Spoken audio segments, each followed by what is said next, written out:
سلسلہ ہدایت قرآن، سنت اور اہل بیت علیہم السلام کے ساتھ خوش آمدید۔ آج ہم قرآن مجید کی 17ویں سورہ یعنی سورہ معارج پر گفتگو کریں گے۔ یہ ایک مکی سورہ ہے اور اس میں 44 آیات ہیں۔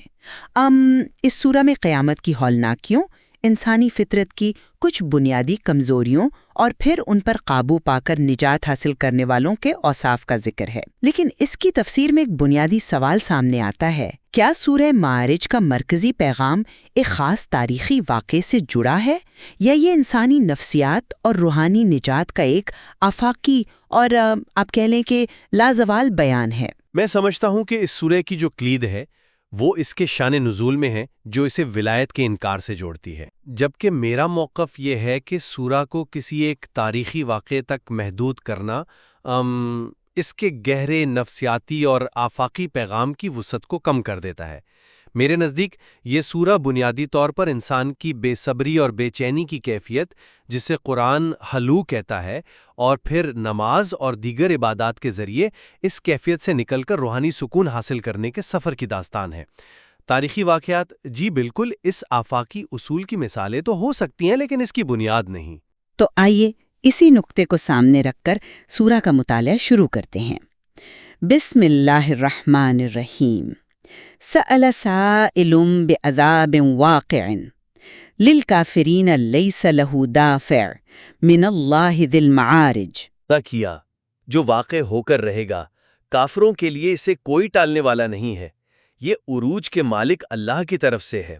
یہاں سالہ کا لفظ دیکھیں، صرف سوال پوچھنا نہیں بلکہ مطالبہ کرنا اور چیلنج کرنا ہے۔ شیعہ اور سنی مفسرین کی ایک بڑی تعداد نے اس آیت کا شان نزول غدیر خم کے واقعے سے جوڑا ہے۔ جب رسول اللہ صلی اللہ علیہ وسلم نے حضرت علی علیہ السلام کی ولایت کا اعلان کیا تو حارث بن نعمان الفہری نامی شخص نے اسے چیلنج کیا اور کہا، اے اللہ، اگر یہ حق ہے تو ہم پر آسمان سے پتھر برسا۔ اس کے مطالبے پر فوراً عذاب نازل ہوا اور وہ ہلاک ہو گیا۔ یہ واقعہ واضح کرتا ہے کہ سورہ کا آغاز ہی ولایت کے انکار پر فوری خدائی گرفت کے بیان سے ہو رہا ہے۔ یہ میرے نزدیک اس سورہ کا مرکزی نقطہ ہے۔ میں اس واقعے کی تاریخی اہمیت سے انکار نہیں کرتی، لیکن اسے سورہ کا مرکزی نقطہ ماننے میں کچھ مشکلات ہیں۔ سب سے بڑی مشکل تو یہی ہے کہ سورہ معارج بالاتفاق مکی ہے، جبکہ واقعہ غدیر ہجرت کے 10ویں سال یعنی مدنی دور کے بالکل آخر میں پیش آیا۔ تو اس واضح تضاد کی موجودگی میں یہ کہنا کہ پوری سورہ کا محور ایک ایسا واقعہ ہے جو اس کے نزول کے کئی سال بعد پیش آیا، یہ تفسیر کے اصولوں کے تھوڑا خلاف محسوس ہوتا ہے۔ جی، یہ اعتراض اکثر اٹھایا جاتا ہے، لیکن اس کا جواب تفاسیر میں موجود ہے۔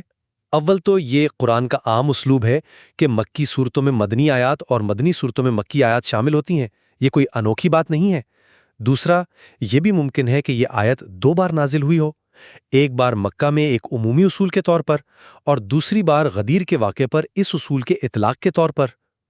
میرے نزدیک حارث بن نعمان کا واقعہ ان آیات کی سب سے بہترین اور مکمل تفسیر پیش کرتا ہے، اور یہ محض اتفاق نہیں ہو سکتا۔ یہ عذاب کا مطالبہ اور اس کا فوری نزول آیت کے الفاظ کی ہو بہو تصویر ہے۔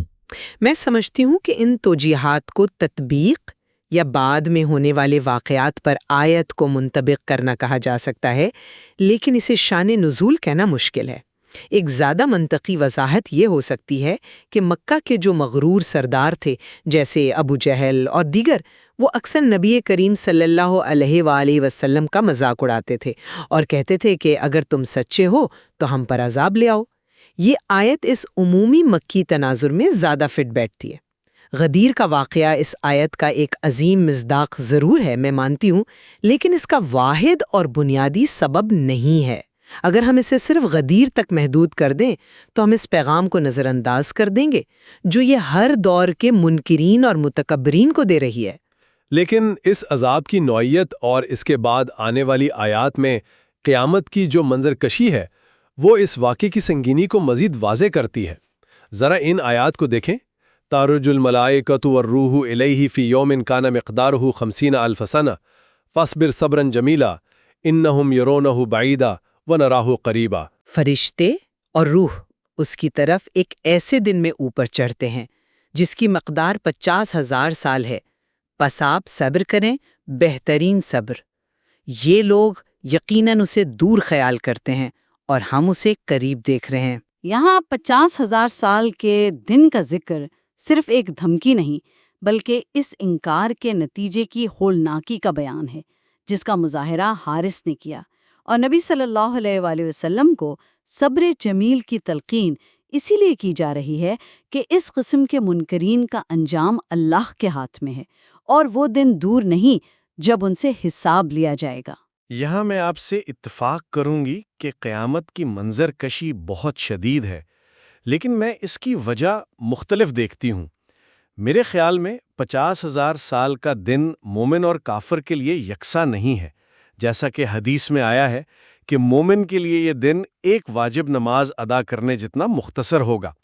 یہ تضاد بتاتا ہے کہ قیامت کا تجربہ جو ہے وہ موضوعی ہے، یعنی سبجیکٹو ہے۔ یہ طوالت اور سختی ان لوگوں کے لیے ہے جو دنیا میں بے صبری اور بے چینی کا شکار تھے، جنہوں نے اللہ کے وعدے کو دور سمجھا۔ اللہ ان کے لیے وقت کو پھیلا دے گا۔ تو یہ سزا جرم کی عین جنس سے ہے۔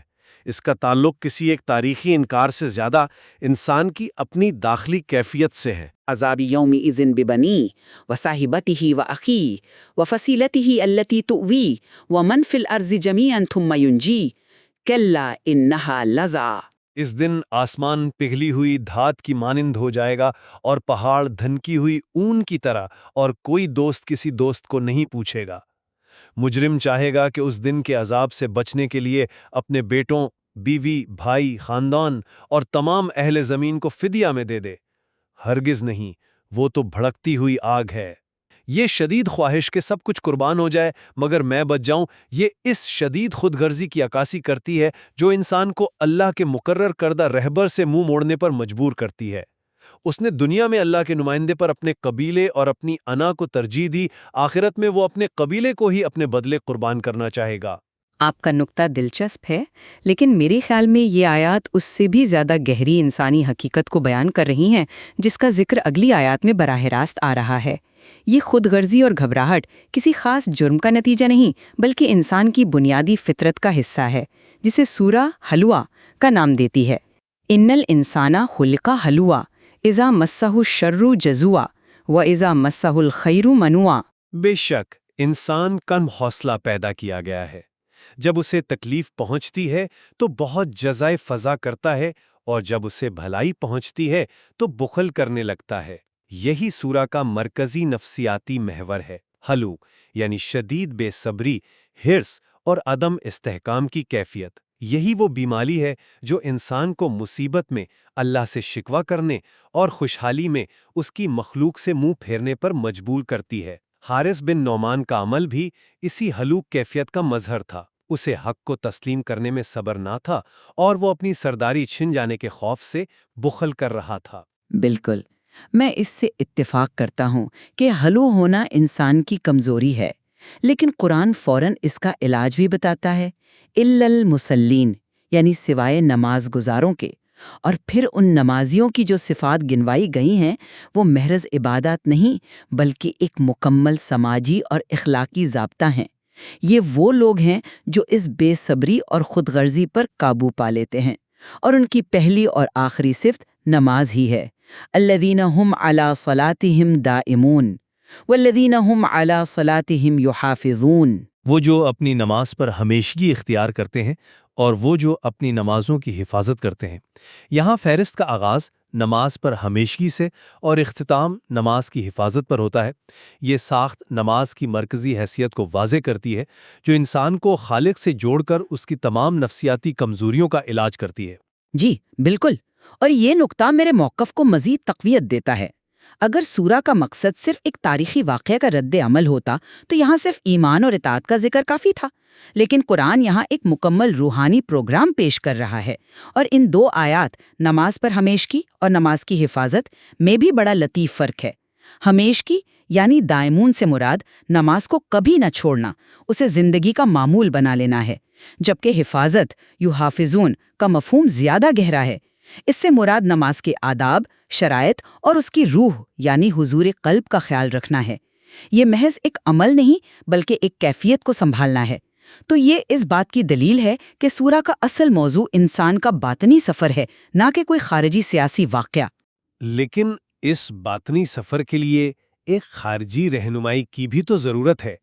ان اوصاف کی فہرست میں ایک اہم صفت ہے والذین ہم لاماناتہم وعہدہم راعون، اور وہ جو اپنی امانتوں اور اپنے عہد کا پاس رکھتے ہیں۔ غدیر کے دن رسول اللہ صلی اللہ علیہ وآلہ وسلم نے جو عہد مسلمانوں سے لیا تھا وہ بھی تو ایک امانت اور عہد تھا۔ اس کی پاسداری کرنا ان مسلمین کی نشانی ہے، اور اس سے روگردانی کرنا ہلو ہونے کی علامت ہے۔ لہٰذا یہ تمام اخلاقی اور روحانی اوصاف اس مرکزی عہد یعنی ولایت کی پاسداری کے گرد گھومتے ہیں۔ نماز اس عہد کو نبھانے کی روحانی قوت فراہم کرتی ہے۔ میں عہد کو صرف ایک واقعے تک محدود نہیں کروں گی۔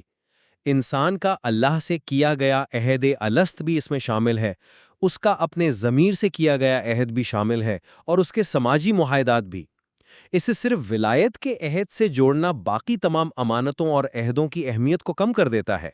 قرآن کا پیغام ہمیشہ وسیع تر ہوتا ہے۔ یہ سورہ ہمیں بتا رہی ہے کہ جو شخص اپنی نماز کی حفاظت کے ذریعہ اپنے اندر روحانی استحکام پیدا کر لیتا ہے، وہی اپنی تمام امانتوں اور وعدوں کو نبھانے کے قابل ہوتا ہے، چاہے وہ عہد خالق سے ہو یا مخلوق سے۔ اچھا، آئیے سورہ کے اختتام کو دیکھتے ہیں۔ یہاں دوبارہ ان کافروں کا ذکر ہے جو نبی صلی اللہ علیہ وآلہ وسلم کا مذاق اڑاتے تھے۔ فَمَا لِلَّذِينَ كَفَرُوا قِبَلَكَ مُهْطِعِينَ أَيَطْمَعُ كُلُّ امْرِئٍ مِّنْهُمْ أَن يُدْخَلَ جَنَّةَ نَعِيمٍ كَلَّا إِنَّا خَلَقْنَاهُم مِّمَّا يَعْلَمُونَ۔ پھر ان کافروں کو کیا ہو گیا ہے کہ آپ کی طرف دوڑے چلے آتے ہیں؟ کیا ان میں سے ہر شخص یہ طمع رکھتا ہے کہ اسے نعمت بھری جنت میں داخل کر دیا جائے گا؟ ہرگز نہیں، ہم نے انہیں اس چیز سے پیدا کیا ہے جسے وہ خود جانتے ہیں۔ یہ آیات مکے کے انہی سرداروں کی طرف اشارہ کر رہی ہیں جو کہتے تھے کہ اگر جنت ہوئی بھی تو ہم اپنے مال و نسب کی وجہ سے اس میں پہلے داخل ہوں گے۔ اللہ ان کی اس جھوٹی امید کو رد کر رہا ہے اور انہیں ان کی حقیر تخلیق یاد دلا رہا ہے۔ یہ وہی تکبر ہے جس کا مظاہرہ حارث بن نعمان نے کیا تھا۔ تو سورہ کا آغاز اور اختتام ایک ہی مرکزی خیال کے گرد گھومتا ہے، تکبر اور حق کے انکار کا انجام رسوائی ہے۔ اور میں کہوں گی کہ سورہ کا آغاز اور اختتام انسانی نفسیات کے ایک ہی مرکزی خیال کے گرد گھومتا ہے۔ آغاز میں عذاب کا مطالبہ کرنے والا بے صبر انسان ہے، اور آخر میں بغیر عمل کے جنت کی طمع رکھنے والا حریص انسان۔ یہ دونوں خلوع کیفیت کے ہی دو رخ ہیں۔ سورہ کا پیغام یہ ہے کہ نجات نہ تو جلد بازی میں عذاب مانگنے سے ملتی ہے اور نہ ہی جھوٹی امیدیں باندھنے سے، بلکہ نجات کا راستہ ان 8 اوصاف کو اپنانے میں ہے جو مسلمین کے لیے بیان کیے گئے ہیں، جن کا محور اللہ سے مستقل اور گہرا تعلق ہے۔ تو خلاصہ یہ کہ میرے نزدیک سورہ معارج ایک تاریخی اور آپ کہہ سکتے ہیں پولیمیکل متن ہے، جس کی بنیاد غدیر میں اعلان ولایت اور اس کے فوری انکار پر رکھی گئی ہے۔ یہ سورہ بتاتی ہے کہ الہی نظام قیادت کو چیلنج کرنے کا نتیجہ دنیا اور آخرت دونوں میں عذاب ہے، اور نجات کا راستہ اسی نظام کو تسلیم کر کے نماز، امانت اور دیگر اخلاقی صفات کو اپنانے میں ہے۔ اور میرے نزدیک یہ سورہ ایک گہرا نفسیاتی اور روحانی دستور العمل ہے۔ یہ انسان کی بنیادی کمزوری، بے صبری اور حرص کی تشخیص کرتی ہے، اور پھر نماز کو مرکز بنا کر اس کا ایک جامع علاج تجویز کرتی ہے۔ یہ ہمیں سکھاتی ہے کہ حقیقی سکون اور کامیابی کا راستہ اپنی فطری کمزوریوں کو پہچان کر انہیں اللہ سے تعلق، مخلوق سے ہمدردی اور یوم آخرت پر یقین کے ذریعے قابو کرنے میں ہے۔ اس سورہ کا پیغام ہر زمانے اور ہر انسان کے لیے ہے۔ یقیناً اس سورہ کی گہرائیوں میں غور و فکر کے بہت سے پہلو ہیں، اور ہر زاویہ نگاہ اس کے فہم کے نئے در وا کرتا ہے۔